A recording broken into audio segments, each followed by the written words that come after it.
नमस्कार. आज आपण पाहणार आहोत 6 महिने ते 12 महिन्याच्या मुलांसाठी घरच्या घरी नाचणीसत्व कसं बनवायचं ते.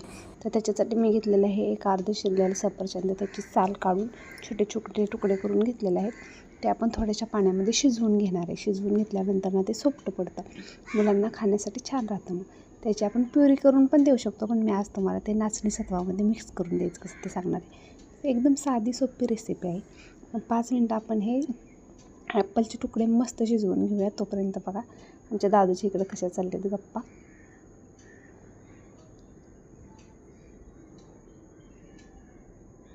तोपर्यंत आमच्या दादूचं बघा काय चाललंय, खुळखुळा खेळायचं चालली बाळाचं. काय करते बाळ? खेळते. काय खेळते? आता झोपीतनं उठलाय, दूध पिलाय. आता काय खाणार आहे तू? नाचणीसत्व. बर. आता आपण बघूया आपलं सफरचंद शिजलेलं आहे का. 5 मिनटं झालीत ना, मग आता ते शिजलं असेल. शिजलेलं आहे चांगलं. एकदम सॉफ्ट शिजवून द्यायचं, कारण कच्चं राहिलं ना तर मग त्याची प्युरी बनत नाही एवढी. तुम्ही हे ॲपल आहे ना मिक्सरमधूनही काढू शकता प्युरी बनवण्यासाठी, पण मी ना शक्यतो आपल्या छोट्याशा चाळणीमध्ये वगैरेच करते बारीक, कारण मला मिक्सरमध्ये केलेली त्याची टेस्ट जरा वेगळी होईल असं वाटतं. त्याच्यामुळे मी चाळणीतच हाताने मॅश करून घेते चमच्याने.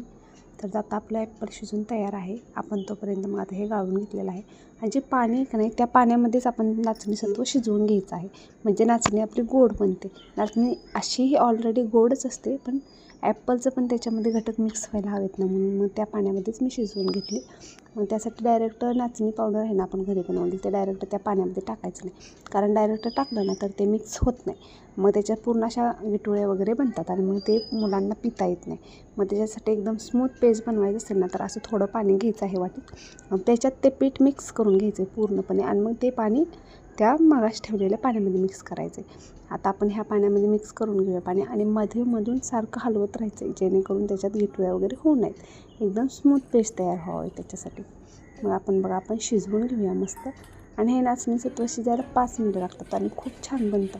5 मिनटं तुम्ही शिजवून घ्या, मग नंतर ते दोन्ही मिक्स करा. लहान मुलं खूप आवडीने खातात आणि त्यांच्यासाठी खूप हेल्दी पण आहे. नाचणीमुळे लहान मुलांचं रक्तवाढ वगैरे व्यवस्थित होते.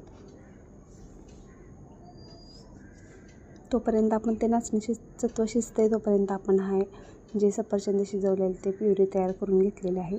आता नाचणीसत्व हे आपलं शिजून तयार आहे. तर आपण हे नाचणीसत्व त्या ॲपलच्या प्युरीमध्ये मिक्स करणार आहोत. तुम्ही हवं तर याच्यात तूप पण टाकू शकता, मी काही तूप टाकलेलं नाही. लहान मुलांसाठी तूप पण खूप हेल्दी असते, डॉक्टर सांगतातच आपल्याला तूप वापरा म्हणून. मग तुम्ही याच्यात थोडंसं तूप पण ॲड करू शकता. मग आपलं नाचणीसत्व तयार आहे, दोन्ही मिक्स केले. मग आता थोड्या वेळ थंड होऊन देणार आहोत आपण. तोपर्यंत दादूच्या तिकडे आईबरोबर गप्पा चाललेत. मग आता हे नाचणीसत्व तयार झाले, त्याला चारायचे.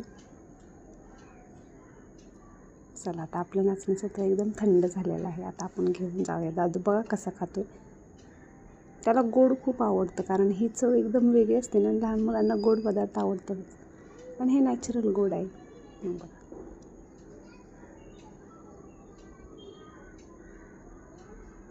दादू खूप आवडीने खातोय. दादू आमचा आता 7 महिन्याचा आहे.